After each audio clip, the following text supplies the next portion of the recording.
Welcome to the Heal Your Hunger Show, where we get to the heart of why you overeat and how to stop. If you struggle with food and weight like I did, welcome home. Welcome everybody to the Heal Your Hunger Show. So happy to have you here. It is a great day to be alive. And I want to talk about something I am personally going through, and that is additional stress after my trip to Europe. So I'm going to be talking about stress eating in a minute. I want to just first say, if you are not signed up for the Make Peace with Food online retreat coming up, please don't wait. Buy your ticket before the price goes up. Okay, you can go to healyourhunger.com and look for the tab that says Make Peace with Food and join us. I mean, it's a super cheap ticket, but the point is, you're going to get started on an entirely new tack to dealing with your issues with food that do not include diets, that do not include exercise programs, that are literally changing the way you relate with food. Yes, it's time to have a more peaceful relationship with food and with your body and with yourself, okay? So I want you to just check it out. You can also go to makepeacewithfood.live, L-I-V-E. But check it out. It's a 3-day retreat online from anywhere in the world. You can join us. I recommend you just have your family go on a little vacation, or you go on a vacation, go to a hotel room, give yourself the beautiful retreat of being on your own and being able to focus on you. My goodness, isn't it time?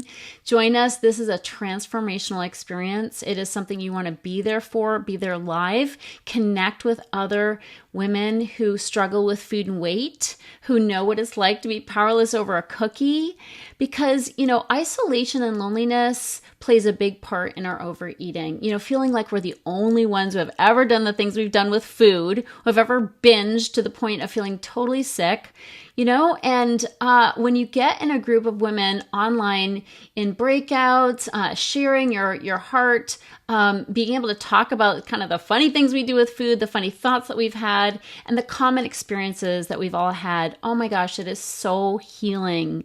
So check it out. Go to healyourhunger.com and look for the tab that says Make Peace with Food, or go to makepeacewithfood.live. Okay, L-I-V-E, that's important. And join us. Buy a ticket. It's super cheap. Get the VIP ticket if you want to join us for some special VIP connection time, a recipe book, all the recordings of the event, and then a really cool training on all the things I eat that I don't normally talk about on a public level. So that's the VIP option. But whatever you do, just be there live for the Make Peace with Food retreat. It's coming up really soon. Okay, on with the show. I want to talk about stress eating. This is a super quick podcast because I know you're busy, and it's really based on experience I'm having right now. Oh my goodness, I came back from Europe and I had so much fun in Europe. I have a few episodes where my guy interviews me about some of my thoughts about our European trip. But what's lingering for me is, first of all, I want to go back. I just want to go back. It was so lovely.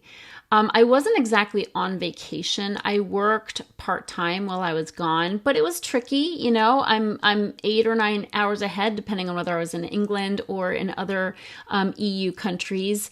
And it was hard to juggle. It was hard to juggle work. I did work on my own. Some of my group calls, my coaches took. I took some as well, late night. But I was not working full time. I wasn't doing what I normally do, which is sit at home at my dining room table and work, sit there, crank stuff out, be on calls, be on Zoom calls, and really focus on work. So first of all, I'm missing my little vacay. So coming back was added stress for me because I'm back to work. Okay. I mean, who doesn't want to stay on vacation forever?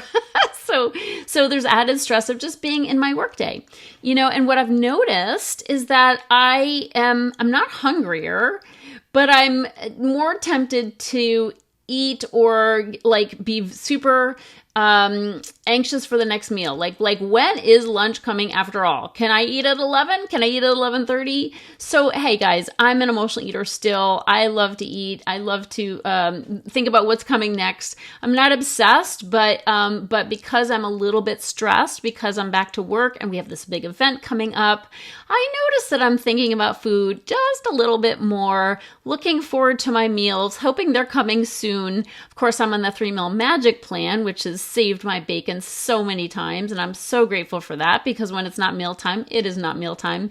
I'm just thinking about when mealtime is. So I'm still a card-carrying member of the emotional eating tribe, and anyway, the added stress of working and having this big event coming up is making me notice that, my meals are a little bit more important to me than they were when I was on vacation. Okay. I had so much fun in Europe. I did eat lots of different foods, but I just wasn't as hungry. I was so enthralled with being in new places, being with new people, just walking on these beautiful streets of cobblestone and visiting artists' homes and museums. And so I was distracted and I was having fun. I was with my guy. We were having some romantic times together. So it was a different experience with a lot lower stress. And so I'm really just here to, cop to the fact that I'm still an emotional eater. Stress does affect my relationship with food. Thankfully, I'm not overeating, or stress eating, but I'm noticing how stress is playing a part, and stress does play a part. I mean, after all, when we're stressed, when we're overdoing as an emotional eater, the tendency is to overdo, overcommit. And thankfully, I have my self-care routine that I'm super committed to. So I wouldn't say I'm overdoing, but I'm pretty scheduled. There's no question. And the problem with stress is that it affects us on so many levels. So many. I mean, it has major health effects on us. It increases our cortisol, which increases our hunger, of course. And it's just, it makes us think of food more. If you're tired because you're stressed, like you're not getting enough sleep, when we're tired, we tend to want food for energy, for that quick hit of energy. So that affects how much we eat, certainly. So it's just really important to take a look at your life. Is there additional stress? Are you putting yourself in undue stress by doing too much, by overscheduling, by saying yes to everyone? That's a big one for emotional eaters. We tend to be not only overeaters, but caretakers, okay? We tend to be caretaking and taking on other people's problems, which of course is going to add to our level of stress. And so it's really important that we are taking care of ourselves and not doing too much caretaking. Now, some of you may be in a position of taking care of parents or kids, and it's unavoidable. You got to take care of other people, but you must put your oxygen mask on first. I saw a quote the other day that I love. Self-care is giving the world the best of you instead of what's left of you. That's why we must have a self-care routine, one that helps us take care of ourselves first, so we have something to give someone else and lots of other people. Fill your cup first. So important.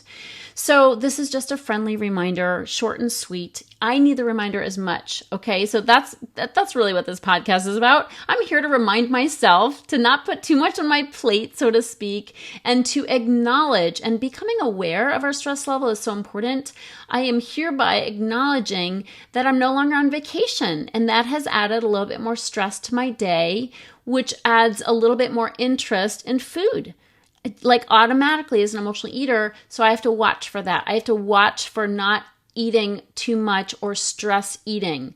But the awareness is so important. Taking a look and doing an evaluation of what my stress level is, where can I cut back, where can I set limits on my time, and where can I just acknowledge, I'm not on vacation, I have more stress, this is something that I need to manage so it doesn't tip me over into emotional eating. So I'm still here with you, learning these lessons, staying aware, and that's what I want for you. Just, where in your day can you cut down on overdoing? Where in your day can you ask for help? Where in your day can you just step back and take time for a little breathing exercise, a little EFT, a little walk outside. Just take a break. Earlier today, I took a 5-minute break on my balcony. I didn't even go outside. I just went outside to see the beautiful air and the beautiful sky, and that was enough for me in between calls. So this is your conscience speaking. Take a break for you and know that stress does indeed cause stress eating. So if you want to stop overeating, if you want to lose weight in a sustainable, sane way, address your stress.